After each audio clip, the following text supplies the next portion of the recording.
Hello everyone, I am Nayan, a fitness coach and a nutritionist. Last week I discussed about the benefits of consuming multigrain in our daily diet. I also talked about those people who should avoid taking multigrains. Today I'm going to discuss about different types of grains and their nutritional value. So let's get started with our today's topic, which is know your roti. The first kind of roti that you can have apart from your daily wheat roti is ragi roti. Ragi, which is also known as finger millet in English, and it is highest in calcium. You will be amazed to know that 100 grams of ragi flour or ragi roti can give you approximately 345 milligrams of calcium. If you have two chapatis, two rotis of ragi in your breakfast or lunch, that is going to give you approximately 175 grams calories, 4 grams of protein, and 38 grams of carbs. Now, if ragi is healthy, can everyone take it? Can everyone consume it? No. The people with kidney problems shall avoid ragi, as ragi is high in protein as well, and the people with kidney diseases, it becomes very difficult for the body to absorb excess protein. So that is why the people with kidney problems shall avoid or shall consume ragi in moderation. Now those people who are having severe constipation problem, since ragi is digested very slowly and its excess consumption can actually cause you severe constipation problems. So those who are already having constipation problems shall also think before consuming ragi. And what is the best time to consume ragi? The best time to consume ragi is in the breakfast because it is loaded with a lot of nutrition and it can fuel you for the whole day. So if you want to have ragi, you may have ragi roti, you may have ragi chila, and you may have it in the breakfast. Second type of roti is bajra roti. Bajra is also known as pearl millet and is easily available in the market. Bajra has the highest iron content.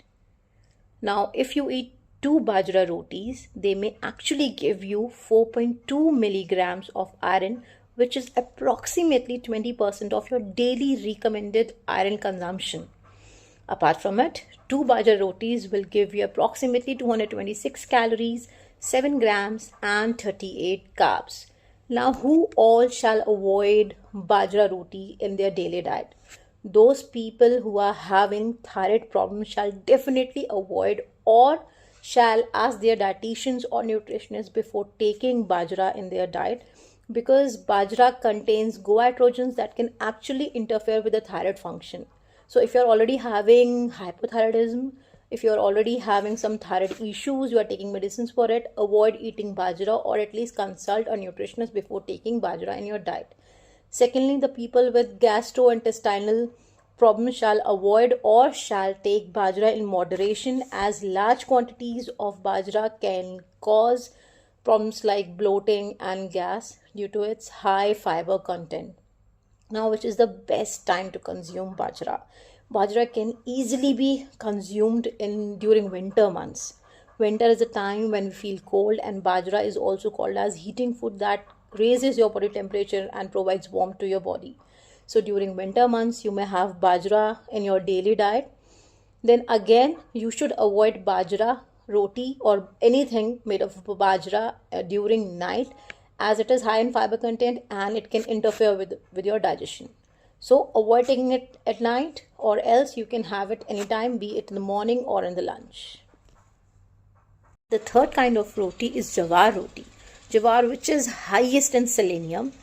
30 grams of jawar can provide you with 7 to 8 mcg of selenium.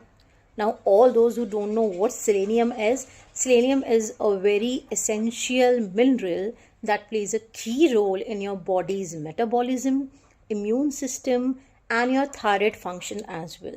So all those people who are facing issues with their thyroid problems, who are having weak immune system, they may actually take selenium.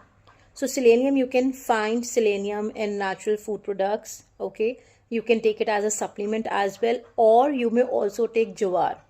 So two jawar rotis will provide you with 166 calories, 4 grams of protein, and 35 grams of carbs. Now, people who are already having some digestive problems may find jawar a little bit discomfortable for their digestive system. So they may avoid it, or they may take it in very less quantity. Now, jawar also contains phytic acid, which can actually hinder in the process of absorption of certain minerals like iron and zinc. So what we can do for that, we can soak the grains beforehand. Before cooking the grains, we can soak them for some time, and this is going to reduce the phytic acid effect.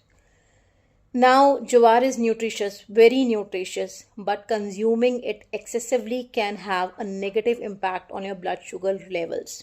So those people who are actually diabetic shall not take it, especially at the time of dinner. The best time to consume jawar is during the lunch, because it will give you steady energy throughout the day, which is considered beneficial for the people with diabetes. So all those who are diabetic may start taking jawar roti during the lunch time. Avoid taking it at night. All those who wish to have gluten-free grains can add bajra, can add jawar, ragi in their daily meals. You may have it in form of soups, in form of chila, in form of chapatis. They are very nutritious and very beneficial for your body. I hope this video will be beneficial for you all. Let me know in the comment section that what nutritional topic shall I take for my next video. Thank you everyone for watching the video.